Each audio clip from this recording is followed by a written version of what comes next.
I was familiar with, that kind of Beat Generation, Kerouac and Ginsberg, but I hadn't read Queer before. No. Before this. No, same. I frantically read it in a day.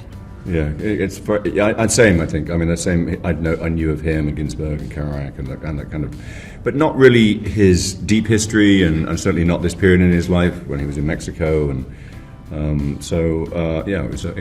was kind of nice digging into that. We talked to a couple of really interesting people who are experts on Burroughs, which was great, just to ask a few questions about him and about.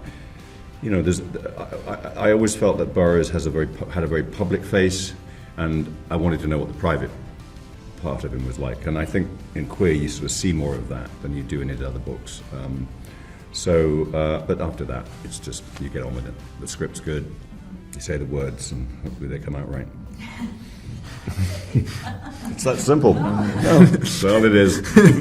Luke is intensely wrapped up in all of it, but he's a. I love working with him. He's very joyful to work with, and I'm trying to dodge the question because I can't remember one note that he gave us. Yeah, but he's just. I think I was a bit. That threw me off a bit because I wanted him to. Right.